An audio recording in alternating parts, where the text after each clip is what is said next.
Okay, could I encourage people to take their seats, please? That includes you, Alistair.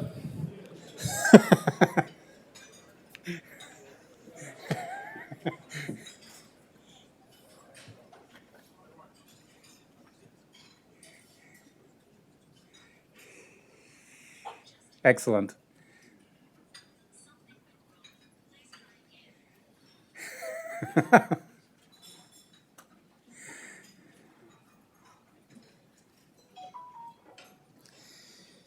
Okay, welcome to the final breakfast seminar of this year.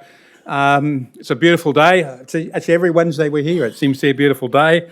Let me begin by paying my respects to the traditional custodians of the lands on which we're gathered today, the Gadigal people of the Eora Nation, and pay my respects to their leaders past, present and emerging. This is a very topical seminar today. I think some of you know, actually, I used to be a nuclear engineer in my early life. I had parents who were sort of out there, with yoga gurus and things like that. So I decided to rebel and do nuclear engineering instead. As part of that, I was sponsored by Rolls-Royce nuclear division.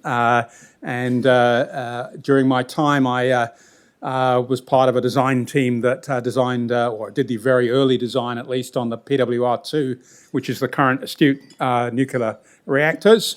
And it's been interesting to watch the progress of that. I was back also being chief scientist for the Ministry of Defence a number of years ago, and had the fortune to also be involved in a lot of the discussions around the successor to Astute, which is actually going to end up being the submarine that Australia will build as well. So it's an interesting process. And then as part of that, one of my co-students and colleagues at Rolls-Royce was Alex Walsh, who is now CTO at Australian Submarine Corp. And I thought it'd be a great idea to have him come and talk to us. The only problem is, it turns out that building submarines for Australia is a little bit higher priority, I'm afraid, this week, than coming to give us a talk. But I respect that. We are genuinely on an upward trend. He told me last time I saw him, he's trying to figure out how to hire 6,800 engineers and to start a build program, which will be one of the most complex things that Australia has ever been involved in. However, we are very fortunate today to have Neil Crewdson, who's ASC's Chief Nuclear Officer, who works very closely with Alex and indeed has a not a dissimilar background, I think, from the rest of us. I think you went to Leeds University from memory, and worked significantly at Sellafield and a lot of other kind of areas in the nuclear industry, and will be one of the key people leading Australia as we go forward with the nuclear submarine program. But I also think it's topical because whether we think it's a good thing or not a good thing, the topic of having nuclear energy in Australia, keeps on rising. And I think it's important that we keep ourselves informed about what the potential is, what the opportunities are, and what the potential issues are in terms of social license, because we are a country that historically has not built nuclear reactors in the past.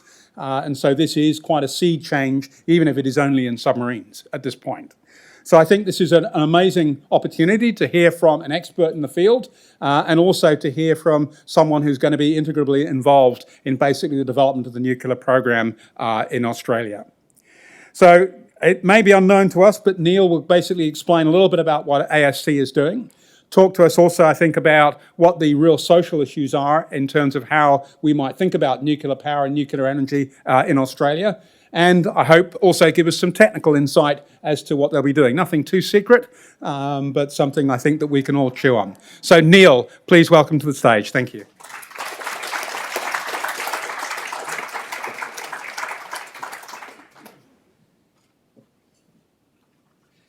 Good morning, and thanks for that kind introduction. I will have to get back to Alex. So the way Alex explained this, I was expecting 12 people in a nondescript conference room. So for the last couple of minutes, I'm just been through my prep of Alex's slide. So morning, really thanks for inviting me today, or Alex. Alex really did want to be here today, but unfortunately he got called to meet your Deputy Prime Minister in Perth, and it was an invite that he was told not to decline. So I was happy to stand in. Although the situation does give me a slight advantage. So if this presentation goes well, I'll take all the credit and say it's down to my perfect delivery. And if not, I'll just blame the slide pack and the information that was given to me. So I've got a win-win situation today. So I've been asked to speak for about 40 to 45 minutes on social license. Timekeeping sometimes isn't my best trait, so I will move as quickly as possible. Also recognise that my accent, you've probably worked out that I'm not originally from Australia, and sometimes my northern accent be quite hard to understand, so I will try to speak a little bit slower than I normally do. Sometimes the board say they can't understand me, and it's usually when I'm delivering them bad news, so I don't know if it's an actual defence tactic. We have one of our ex-board members from ASC here today, and she was kind to say that it took a while for me to come to Australia, so I'm already late in meeting the expectations.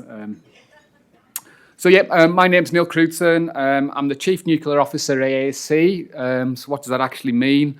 Well, my role is to help transform ASC from a robust engineering organisation into a nuclear capability and a capable entity, and one that's suitable to hold what will become a nuclear site licence for nuclear activities, both in South Australia, where we'll build the SSN AUKUS, or in Western Australia, Henderson, where we'll carry out sustainment of these fantastic machines for the next 40 plus years.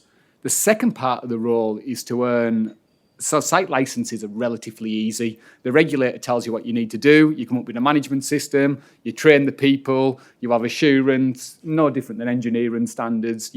We can hold a site license. We needed a regulator, and that was stood up 2 weeks ago, which is fabulous. But the more important and difficult one, and the difficult challenge I see for Australia, is the social license. So why do we have the social license to carry out our operations on both of those sites? And unlike the nuclear site license, which is very prescriptive, you get the rules, you develop your management system, you develop your people, you have a nuclear safety culture running through that to make sure that you can deliver that all the time. Social license for an engineer blows my mind, because you can do A, B, C, but you get a different outcome every single time. And that outcome changes depending on state, on time, on age, on demographics. But it also changes year by year. Society does change, and quite rightly, it holds us to a progressively higher standards, and is progressively is more risk averse than previous generations. And unfortunately, it trusts people like us less in this room, and trusts more what they see on social media and through their own lens. So the social license, in my view, is one of the most significant challenges to face this programme. Notwithstanding this $250 billion programme, the biggest that Australia will ever undertake, has many, many different challenges, such as you didn't have a regulator for this up until a couple of weeks ago.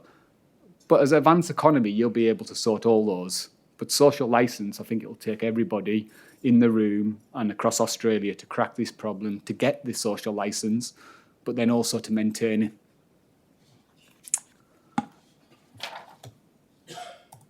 So just wanted to give a little, is it working? Yes. So just wanted to give you a little bit of background about myself. So before moving to Australia in January to take up this role, I spent 29 years in civil nuclear, so defence is relatively new to me. But the good news is radionuclides don't act differently over national boundaries, although some people tell me that they do when I'm speaking to some of our American colleagues around how radiological protection. My last role, I had the privilege of serving as the executive site director responsible for the Sellafield nuclear site. This is the world's largest nuclear site in the world. It covers 4 square miles. It has 250 nuclear facilities, 1,200 support facilities, 20,000 people go to work there every single day, and it's now classed as Europe's largest remediation project. It's expected to cost around 250 million Australian dollars. I've done the conversion for you to clean up the site, and it's also going to take about 120 years. This is the UK's one of our biggest environmental challenges and legacies It holds the UK's nuclear waste. So 85% of all the UK nuclear waste from its 28 sites sit at Sellafield. We have nearly 2,000 metre cubed of high-level waste, 76,000 metre cubed of IW intermediate level waste, and about 140 tonnes of plutonium. Sellafield's initial mission is intertwined with Australia in some sense. So its original mission was to produce plutonium. We came out of the Second World War, and there was a mission to create an independent nuclear deterrent for that. For that, we needed some uranium, uranium-235, and that generally came from my new state, South Australia, as well as Canada. To produce plutonium, you irradiate uranium in a reactor, and then you reprocess it by chemically separating it, and you take the components and separate it into its components. 95% of that's recycled uranium. Even a few years ago, we used to sell that back to the Russians. We've decided not to do that in the last couple of years, which has increased the spot price for uranium. 3 to 4% is nuclear waste, and 1% is plutonium. And Sellafield's initial mission was all around plutonium. Unfortunately, some of that plutonium, or all that plutonium initially went into nuclear weapons, and that is our other link with Australia, with the tests, which will lay heavily on our social license going forward. You necessarily haven't had some of the benefits in electricity and the other social benefits from nuclear, but you've seen some of the potential downsides of nuclear with the tests. And the tests that we carried out were in both the states that we need a social license, both in Western Australia and South Australia. So you couldn't really write some of the logic. Generally, as well, in the bottom, as well as the Sellafield really has every nuclear experiment that's went on the site. It's a site it's 70 years old. It is just full of nuclear facilities. It is an absolutely fabulous place. I absolutely loved it. But the last picture, I just wanted to give you some other Australian context. So the bottom right photo is a it'll be T21 flask. And that picture there is taken it'll be 2023 in January, 2003 in January. And that is Australia's nuclear waste returning from your lifetime of your ANSTO reactor. So you sent the nuclear fuel rods to Sellafield. We reprocessed those over the years. And the full lifetime of your reactor, we've sent you 4 containers of nuclear waste that sit in that flask. And that flask there took 3 months to arrive, but it's been stored safely at ANSTO for the last 23 years. And it will be stored there safely until Australia decides the policy for longer-term waste. So Australia and Sellafield has some interconnectability over the years. So the next slide is just to give you some background into ASC. I can't come to a conference and not sell some of the great work that we've done. So ASC's really got a proud heritage. We built the first sovereign submarine for Australia, and then we've sustained those safely for the last 30 years. And if you look at the 2 photos in the bottom left-hand side, we went from having a greenfield site of some wasteland to building the first Collins class in 5 years. That is world class. That holds up to every single nation that tries to do this. And you did that from scratch, building the engineers, building the scientists, building the dockyard. You did this. And this is one of the benefits why we are willing to share the technology, or the Americans are willing to share this technology. You're seen as a top quartile nuclear submarine sustainer. The Americans need Australia as much as you need the Americans, as well as the British. We're generally happy to work with anybody that will pay the bills at the current time. So we went from designing to building one in 5 years, and the Collins class then rolled over. The 6 were launched over the next 5 years. Then there was some thought around sustainment. As most things, we built the boat and then thought, how the hell do we sustain them? So our facility initially at Osborne was repurposed to sustain nuclear submarines. Conventional powered submarines. Submarines are really complicated engineering pieces of kit, and then when you stick a nuclear reactor in them, these become some of the most challenging engineering pieces of kit in the world. These are more challenging than a space shuttle, in my personal view. We'll see if you agrees with me post this discussion. But ASC's had a brilliant chance of building and sustaining these. If you move slightly over, in 2010, to support the Australian mission, we opened a facility in the west, and this was to carry out small maintenance periods. It was nearer where the Australian Navy needed those, and we brought that facility online, and it added to our capability. There's a small one there just called the maintenance tower. It sounds undescript photos. As part of the strategy for Collins, we needed to take a 3-year maintenance period down to 2 years. This hadn't been done everywhere. Everywhere else in the world, maintenance periods grow year on year. They get longer. We needed to take a year out to ensure that we always had a Collins potent threat at sea. So they reimagined the work around lean manufacturing and automotive, and they built basically the facility around the submarine, and this allowed us to take a year out the submarine maintenance period without affecting the scope that we wanted to do.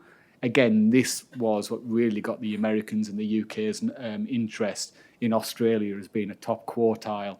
Not even, it's a top quartile of a top quartile submarine performance, and we just play it down and call it a maintenance tower. It took a year or a third out of your maintenance periods and gave you much greater availability. Fantastic achievement. The UK is very jealous of this. I'd heard about this before I come over. So they really wanted to do this at Davenport, but to put some context, we were a greenfield site in 1988. Davenport was a greenfield site in 1600. It was used for the Napoleon War. It's a museum as well as a naval dockyard. So it's very hard for us to replicate some of the fantastic opportunities that Australia have.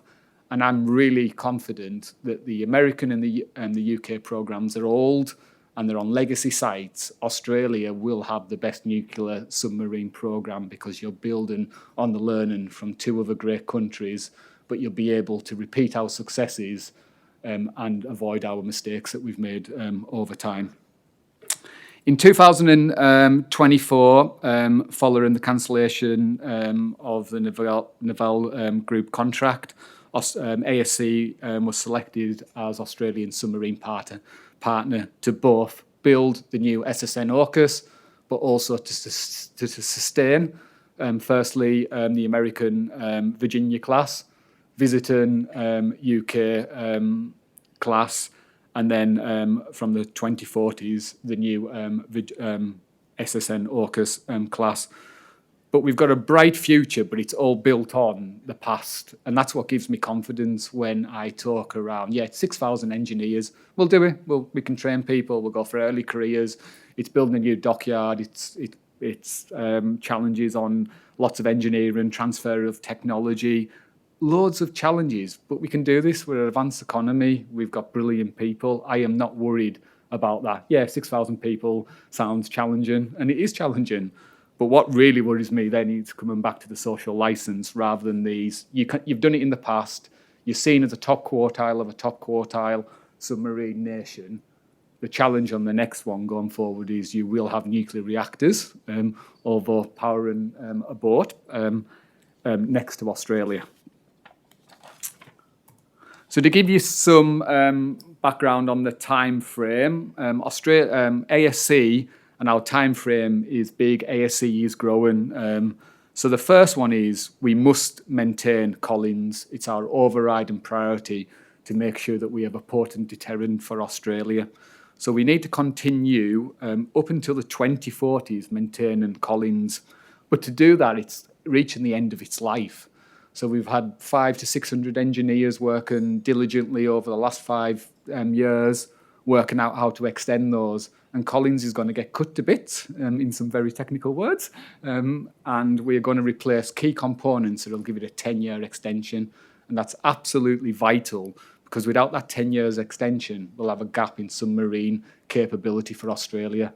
And seeing as we're with politicians today, I guess that would be a bad day for whichever government was in power at the time, where we wouldn't have a submarine available in the water. So that by itself is an immense challenge. Nobody really has extended a 30-year-old machine for another cycle past this at the level that we're doing. But that work's been diligently done. It's passed the design reviews, and next year we'll be starting to implement some of that work on the first boat. What we're also doing now, and you've maybe saw in the news, we're getting ready for what we call the submarine rotational force. So this is the Americans sending their nuclear boats to Australia, to Garden Island, where we will sustain them on their behalf.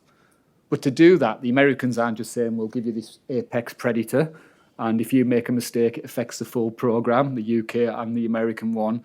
They're saying that you need to come and send your people to us. You need to train them to our standards, exacting standards, and we'll train you how to sustain our boats. So we've currently got 300 Australians in Pearl Harbor learning how to sustain the American nuclear boats. And last week, or the week before, Vermont arrived in Western Australia, and we had 25 workers return to do some nuclear work and some conventional work across those boats. So this is all around building confidence that we are a nuclear-ready, capable organisation.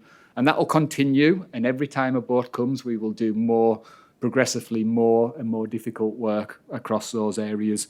And that will continue with Virginia's, but also the UK will send, we haven't got a larger fleet, but we'll send some UK boats, and our people will also sustain those. And later, early in the new year, we'll send workers over to Barra and to Devonport to learn how to build and sustain UK boats. This really is a truly international programme. The other part that we need to get ready, as well as those two, is we need to build a nuclear submarine. Australia hasn't built a submarine for 30 years, so we need to absolutely rebuild those skills, but then also need to overlay how we do that in a nuclear world. And then we need to do that in an incorporated joint venture with BAE Systems. So the Australian government has chosen to develop this with the technology that the BAE Systems own. So we're currently in prior to a joint venture. There's probably 600 people now working between ASC and BAE, working how to develop the milestones to deliver what will be Australia's first build. In line with that, there's also a dockyard being built by another company, Australian Naval Infrastructure.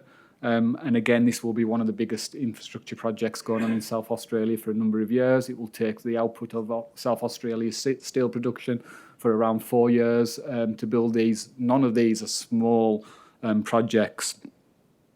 Underlaying that, we need to then just develop our nuclear readiness to have a nuclear site licence, grow 6,000 people, scale our processes, systems and technologies, and have everything ready for that time frame.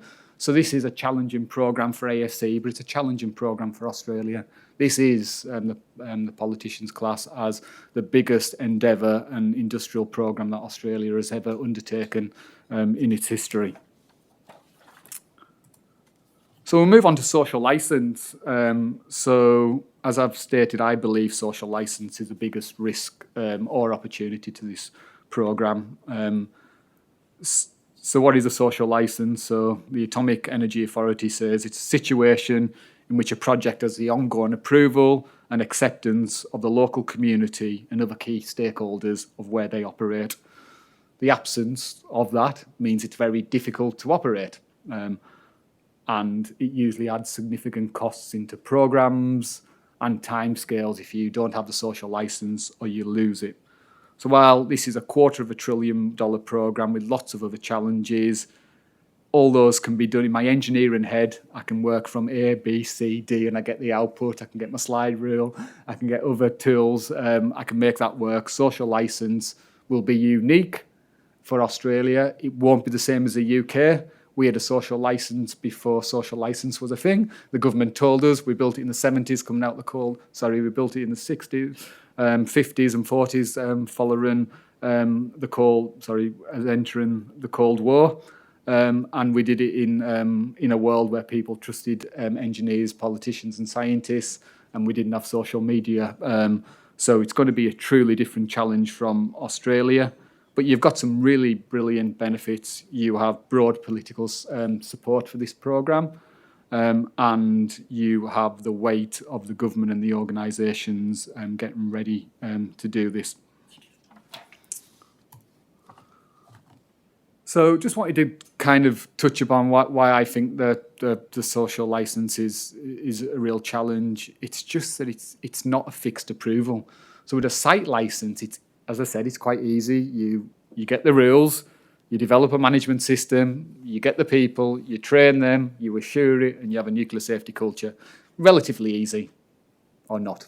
It's still hard when you have to run a nuclear site. But generally, you have a framework, you follow a process, and it happens.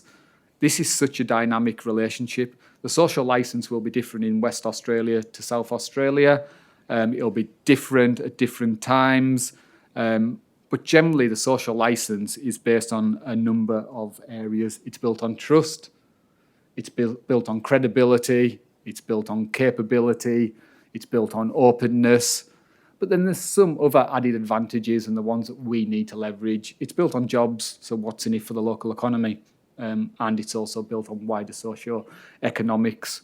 In the UK, we do it in a slightly different way. So Sellafield gives £10 million to the local community every year for them to invest in projects that grow the economy. BAE Systems at Barra give £10 million to their local economy. The National Low-Level Waste Repository gives £2 million to their area, and Davenport supports those. That's a UK model, but UK nuclear sites are usually based in low densely populated areas, which are usually ex-industrial, which have very significant different challenges than where we're going to base these on metropolitan cities. So we need to work out what this means for Australia. And to do that, there's good case studies to look at, but generally looking at the UK may not be the best case study in my mind. But there is somewhere we've lost social licence. So Crewdson was an energy company in the UK. So under David Cameron, fracking was going to be the next big thing for the UK. Our North Sea oil deposits are declining. And there is a huge potential for fracking in the northwest of England. It would create significant jobs, and it would add about 3% to the GDP of UK. Crewdson couldn't have managed this process any worse. They just kept saying, trust us and trust the scientists. They put a scientist and an engineer to speak to the communities. They told them it was safe. While the media got ahead of them, they were poisoning the water. It was going to affect your baby. It was going to affect your baby health. There was some tremors in the area, which isn't unknown for those areas, but they'd successfully linked them to those, and it created such a backlash. The government changed the rules that put the threshold for fracking at a level where it's not economically viable. So the government chose to knock 3% of our GDP because we didn't manage social licence. The UK is not against itself, kicking ourselves in the chin, did it with Brexit, and now we've also done it with our fracking opportunity. I can say that in Australia, I wouldn't be allowed to obviously give my political opinion on Brexit in the UK. So it feels nice to be in a different country. But social licence, that was a significant time for the UK. It was going to be our energy transition and gap.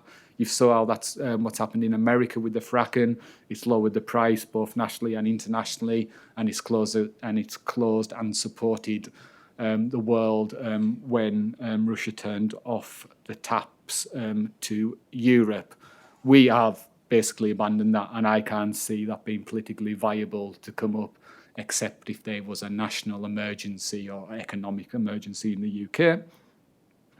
Another one that I wanted to talk about would be Fukushima. So Fukushima, Daiichi, 2011 had the Great Eastern Earthquake, which led to a power loss for the nuclear reactor, which led to a loss of coolant, which led to a meltdown of the cores of 4 of their reactors. prior to that, Japan had 54 nuclear reactors, and that produced 33 to 35%, a third of Japan's electricity. That 54 reactors would be greater than the need of power in Australia, about 1.5 times your need. And after that earthquake, they switched them all off. And after 5 years, they'd switched one on. And today, they've only switched 14 on. That put the spot price of energy up across the globe about 9%, because Japan had to buy so much energy into the area. Japan lost the social license. There was believed there was regulatory capture, and they'd lost the social license to operate. While they've opened 14, I think this gives examples to Australia. They've done a national picture, which we're going to have to do, of why nuclear is good for Japan and why it's good for the country. But they have to prove at every single state level and every government that reactor is safe to operate, and every single one has been unique, different and challenging. I think Fukushima and Japan challenge has got more parallels with what Australia needs to do, because they lost the social license, which you haven't, but you need to gain one, and you need to gain one in a modern era rather than at the time that we gained those. So to put that into context for Australia, you have got some distinct challenges, absolutely distinct and unique challenges. So the UK and the US have operated submarines for over half a century. We operated them. They came out of the Cold War. There was a need for them, and we built them before a modern social license. Our job is to maintain them. Australia has no history of civil nuclear energy. You have got the brilliant ANSTO research reactor, but it's one of your best kept secrets. But it does actually hold high social license in the area that it operates in. And there is also parallels and lessons to learn from ANSTO. So while they've held good social license over the years, they did have a period where they were going to import nuclear waste from other facilities across Australia, and the local community didn't want that to happen. Post that time, it didn't happen, but it took a lot of time to rebuild the trust and stakeholder confidence in ANSTO. So again, ANSTO's got some brilliant lessons. So the UK has has brilliant established programs, and our 28 nuclear facilities, they generally built in low densely populated areas. It was a new technology. Why build one in a highly populated area? Build one in a lowly densely populated area. But the benefit you get from that is the nuclear sites are always the biggest employer in the local community. So they always generally produce good jobs, high-paying jobs.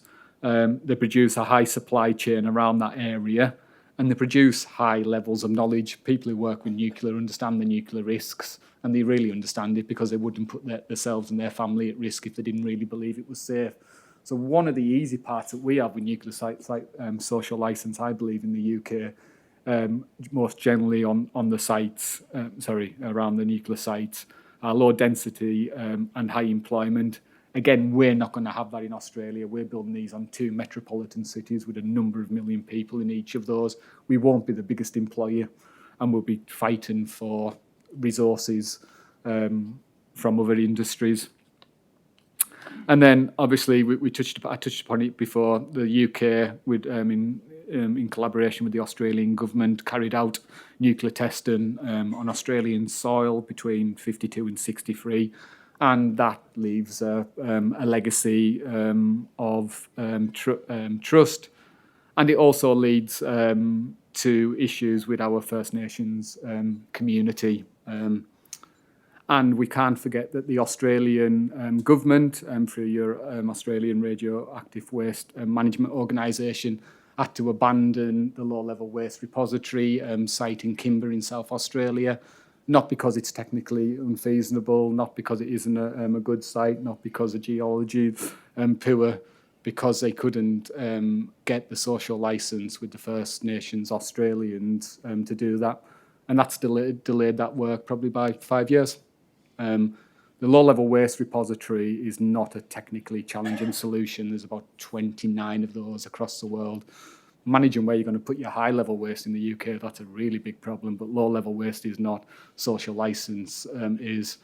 And generally that waste comes from medical facilities, which has saved hundreds of thousands of Australian lives, or your nuclear facility here, which then produces the material to save hundreds of thousands of Australian lives. So it gives you the context, even when the subject is seen to be supportive, actually waste still becomes a motive topic.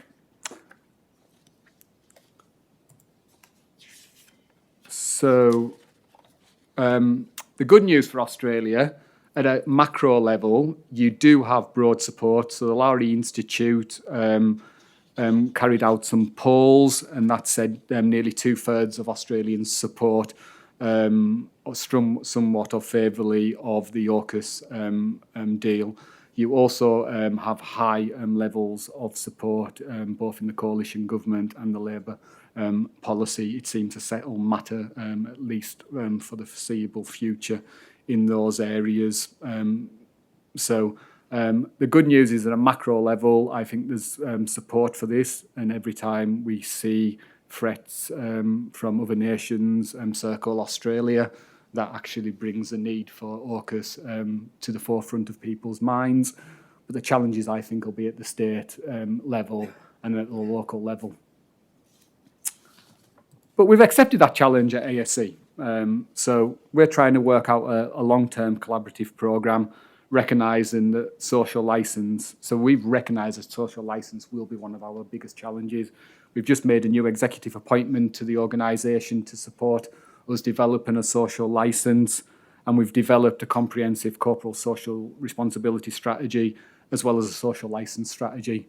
But we can't do this in isolation. This is an Australian problem or an enterprise problem. So we're working with the ASA and BAE to make sure that we can collaborate and deliver the best proposal possible.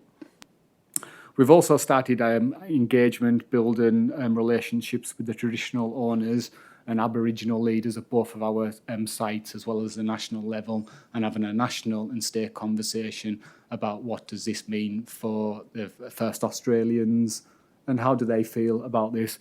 And it was really nice at the launch for the new nuclear regulator.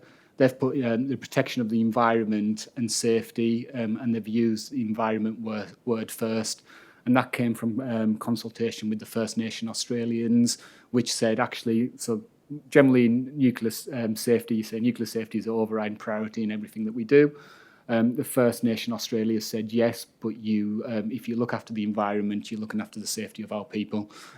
So it was a really nice launch event where by small words, listening and deeds, we can make sure that we support the traditional owners of the land journey with us. Some of the benefits that we have and challenges. So the workforce challenge that we need to grow by 5,000 people, I think that's a brilliant opportunity. So that's 5,000 new advocates for our programmes that are going to be in well-paying jobs, both in South Australia, Western Australia. 5,000 directly. If you do the maths, it's usually about 4.5 times in the engineering supply chain needed to support this. So that's nearly 30,000 people that are going to be working across Australia that have a connection to AUKUS, usually manufacturing, usually at the top end of the quarter sector. So how do we turn these into advocates for the industry and the work? At ASC, we've started a nuclear education programme that we wanted to uplift everybody, to give everybody a basic nuclear education skills in ASC. Because some people gave us feedback, I didn't join a nuclear organisation, am I going to be safe? What does this mean for them? So we started to educate our full workforce, and depending, the closer you get to the atom, the greater and in-depth your training will be. The great news is this isn't 5,000 nuclear engineers. We won't need many yous. People like you, there isn't many of them in the world, so you need a couple of yous. But then everybody else who touches the atom, you need to know how your job affects the atom. So these are skills: mechanical, electrical, pipe fitters, plate fitters, manufacturer of vessels. These are communication project managers. The full range of skills and experiences that we'll be able to get from Australia. But one of our biggest challenges is one of our biggest opportunities, as we will have a credible workforce, which is one of the pillars of having a social licence, which is being a credible organisation. conscious of time, I'll skip over a couple of the slides. The next area is around the so what can we do for Australia in this? You were spending an eye-watering amount of money. A third of $1 trillion is a lot of money in anybody's context.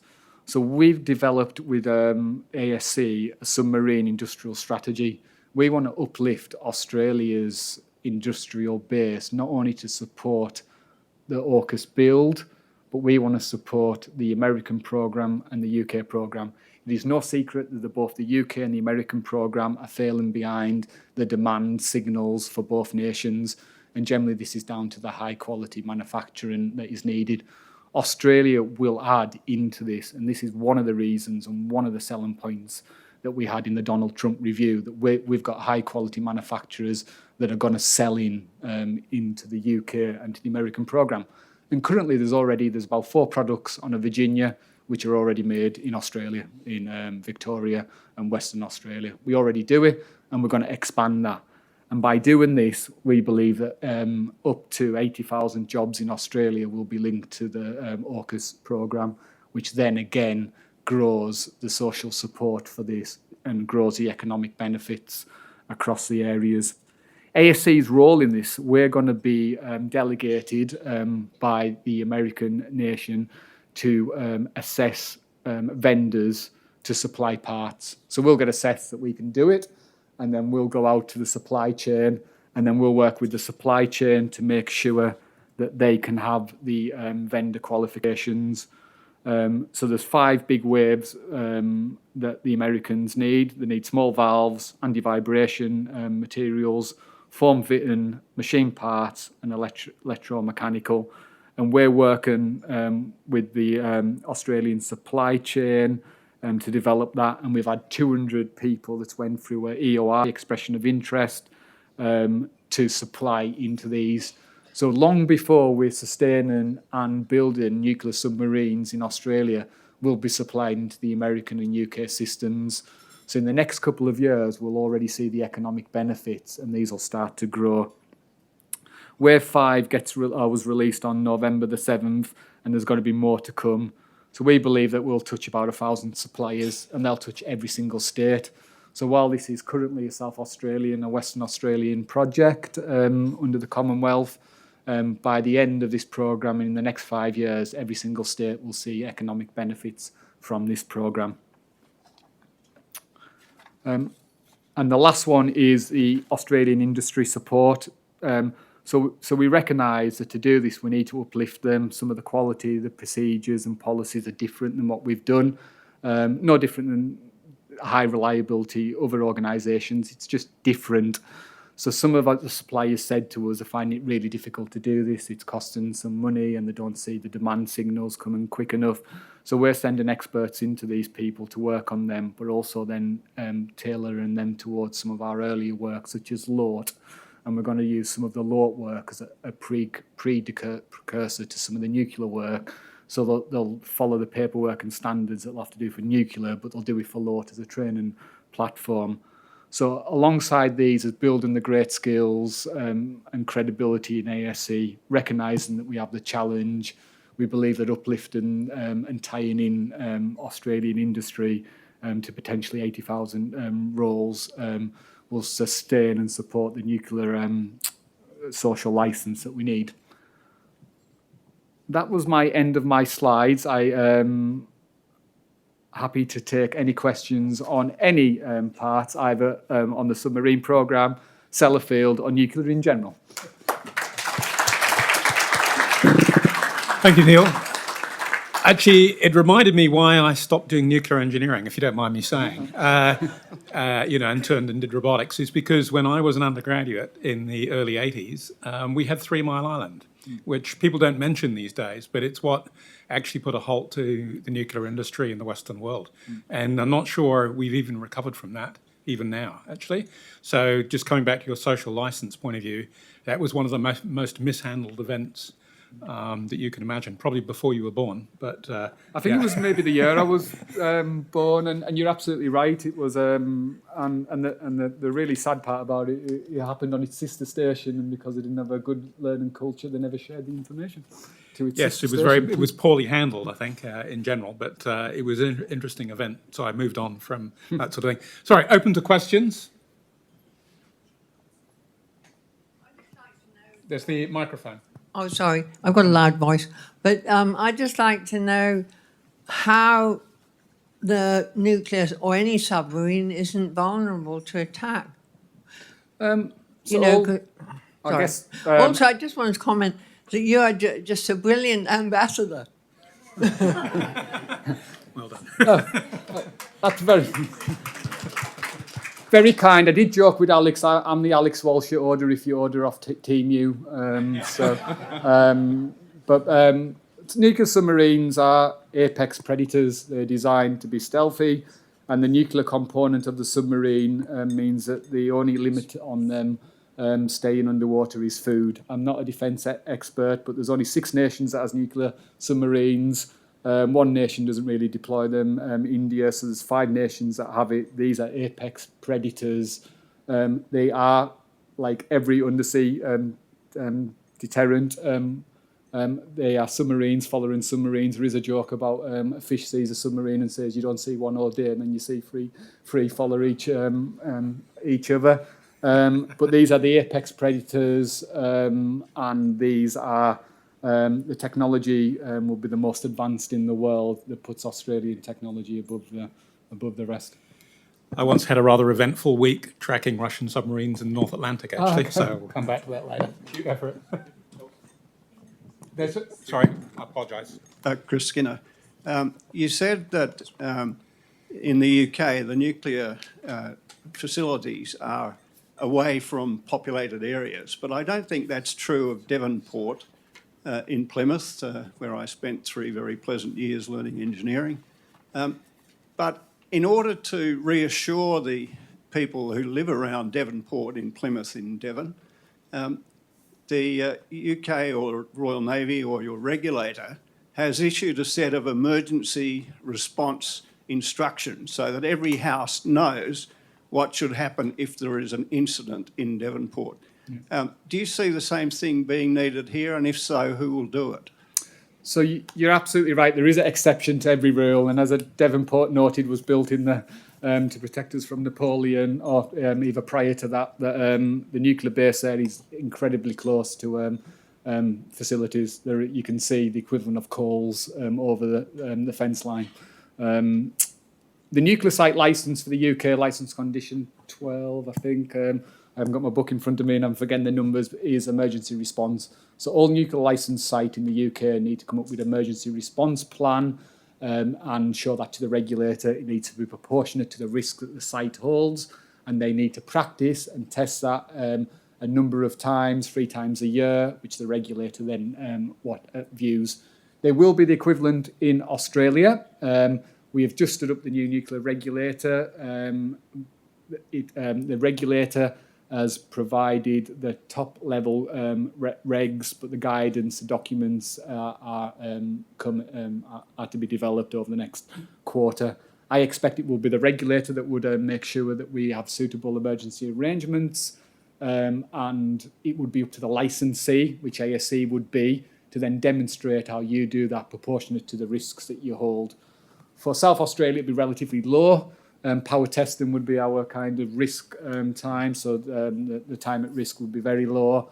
Western Australia will be a little bit higher because you're in sustainment, so you're actually physically doing work and moving radionuclides off the submarine.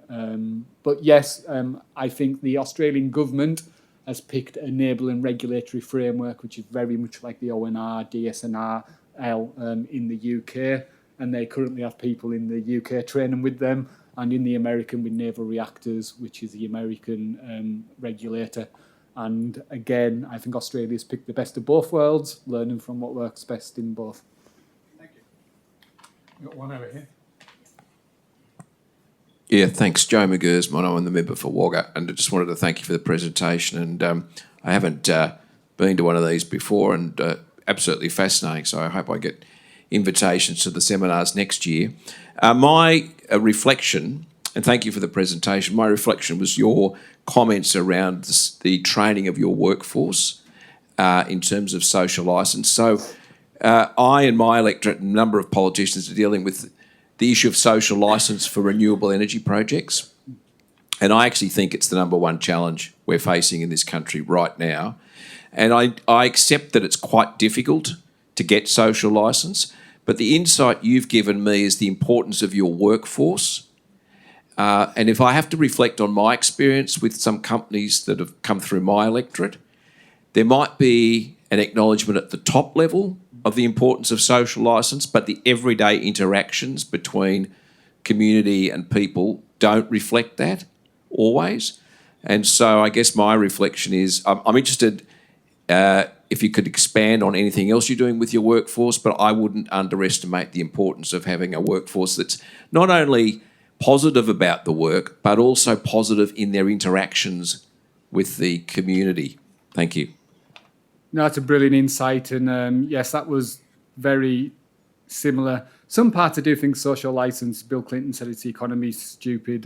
So I think actually money helps, and that's socio-economics, which is high paying jobs. But generally with our workforce, we're trying to turn everybody into ambassador. So first, there was a small number of people that said they were concerned about moving to a nuclear organisation. Would they have to do it?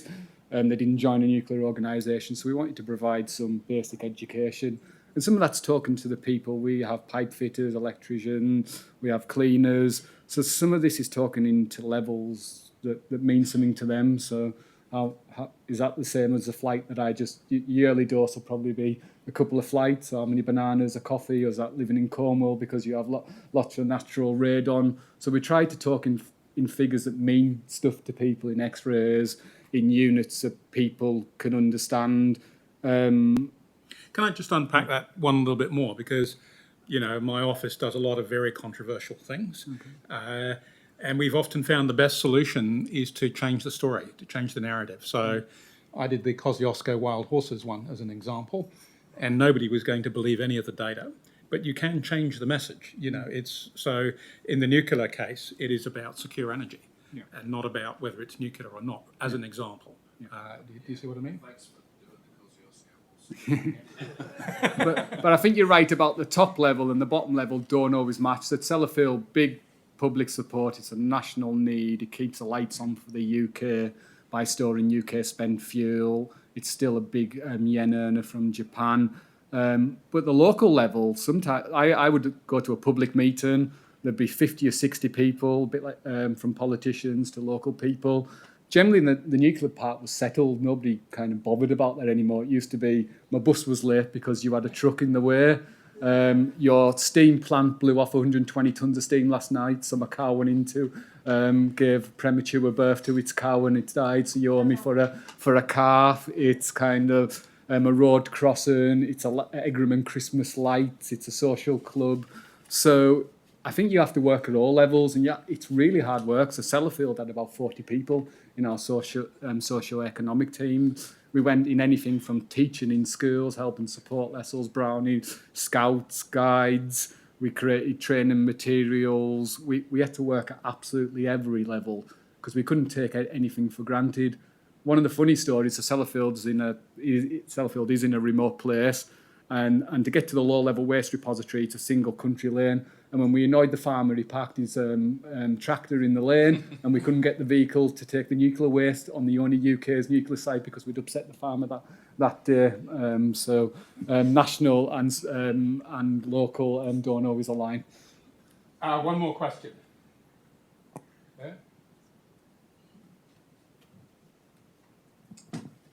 I understand your comment about social licence being dynamic in its nature. How do you propose to get around the dynamics of you have US defence, UK defence, Western Australian government, South Australian government, federal government, and the dynamics of maintaining the social licence at the political level when you have a 2 to 4 year electoral span? And I'll give you the example of the Jindalee Over Horizon radar, which was a major defence project taken on by Telstra in the early 90s.